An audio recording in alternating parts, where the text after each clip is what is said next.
The idea behind inflation-protected stablecoins is that you create an asset. So it goes back to the stablecoin trilemma, right? And one of the parts of this trilemma is capital efficiency. A few years later, I found myself researching stablecoins around the algorithmic stablecoin era.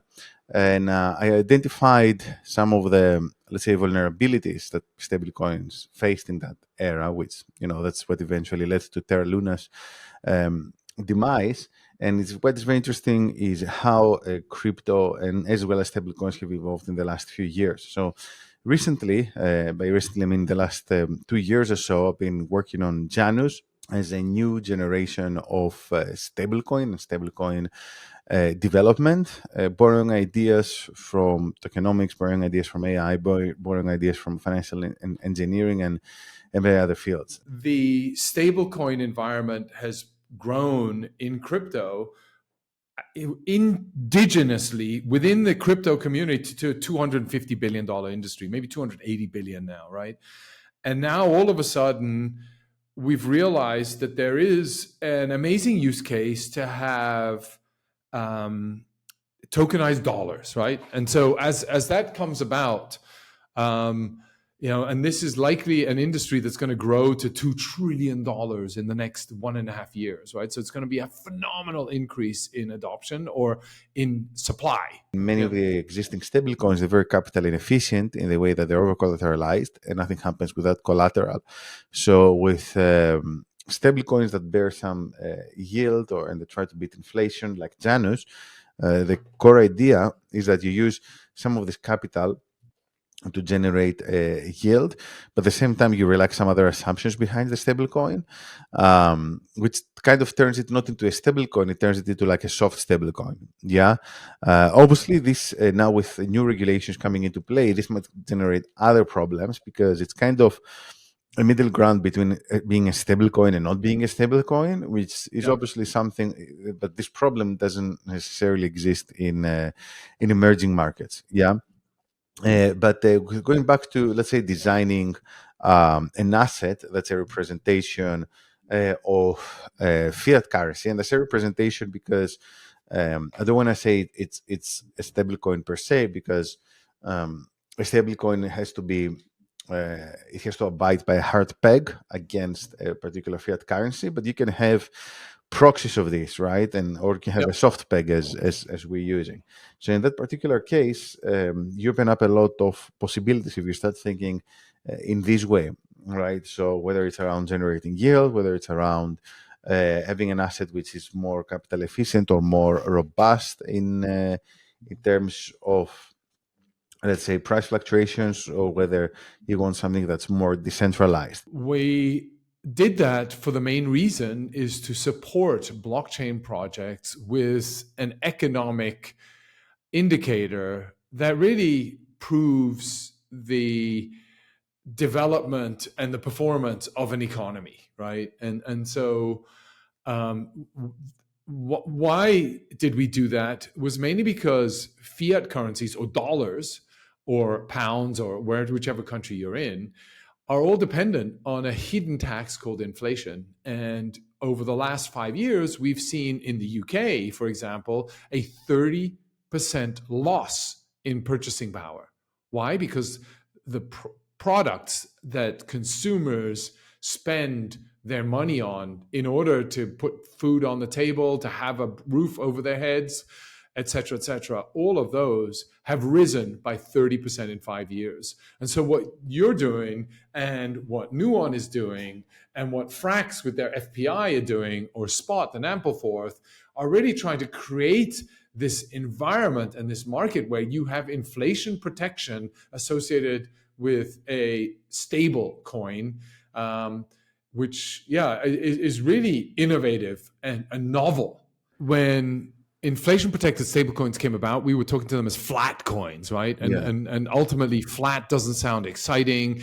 The community doesn't like flat. Who likes flat? We like volatility. We like mountains. We like curves. Sort of whatever it might be. But we don't like flats. But ultimately, the concept behind flat was, in fact, your dollar is declining in purchasing power. And so as a result, it's declining, whereas your purchasing power with an inflation protected stablecoin stays flat and stays consistent. So that one egg that you could buy with X dollars at the beginning is still one egg with the same amount of dollars that you, maybe more dollars that you could buy, but the purchasing power of one stays the same. And so what happened then is, like, people realized, I think, the term flatcoin was not interesting. And so around came this concept of yield bearing stable coins, right? So ultimately I was earning yield on my stable coin, because ultimately stablecoin issuers, in order to issue a stablecoin, you give me $1, I give you a tokenized version of that dollar, which represents the equivalent of that $1. That $1 is put to work, as you mentioned just earlier, right? I am going to start allocating that in T-bills, in gold, in other assets to earn fees and revenue around that. And T-bills and bonds are viewed as, pretty much equivalent one-to-one to a dollar. I think it's not easy. I believe that most of the projects are revolve around the same ideas. So a lot of beating inflation within the context of finance goes back to generating yield of one form or another, whether it's in crypto or whether it's buying US treasuries, which is essentially still a bet that in the long run, at least that part of, let's say, the industry or the economy is going to go up, or at least you have a strategy. So if it goes back down, you can exit your position and capitalize on some of the profit. That being said, I believe that, and that's some of the things that we're working on in our design, I believe that the solution should also include assets in different areas of the economy. So I think real world assets can be a big one. Decentralized fiscal infrastructure can be another one.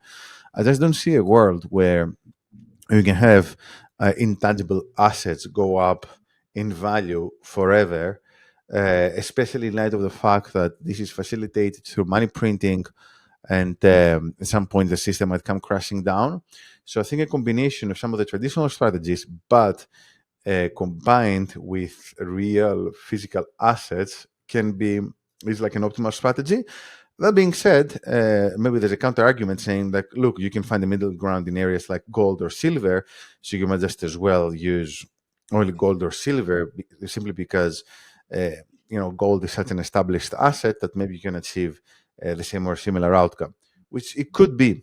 I don't see a world where this can go on forever.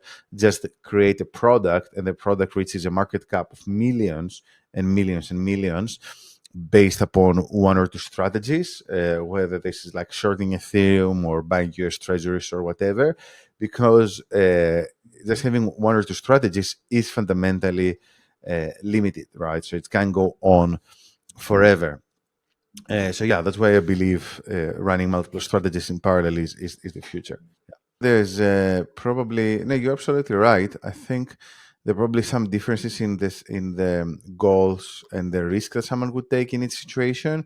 Because if you say our goal is to beat inflation, this is probably easier than saying we're gonna have the highest yield in the market. And even if you generate the highest yield in the market, if your goal is to beat inflation, then you're gonna approach wealth preservation in a different way, in a less aggressive manner, which is going to have the effect of reducing volatility as well as risk. So that's how I see it. So if you say my goal is to beat 2 or 3 or 4%, and then you generate a yield of 10%, and you're like, okay, so I generated more than I need. So maybe I can find other things to do with this capital. And you can start doing things like buybacks and all that to experience some kind of smooth appreciation. Why? Because again, you don't want to have a token whose price is going to be completely uncontrolled. There's always a set of trade-offs, like with all financial products, and depending on someone's risk profile and priorities, some products can be better than others.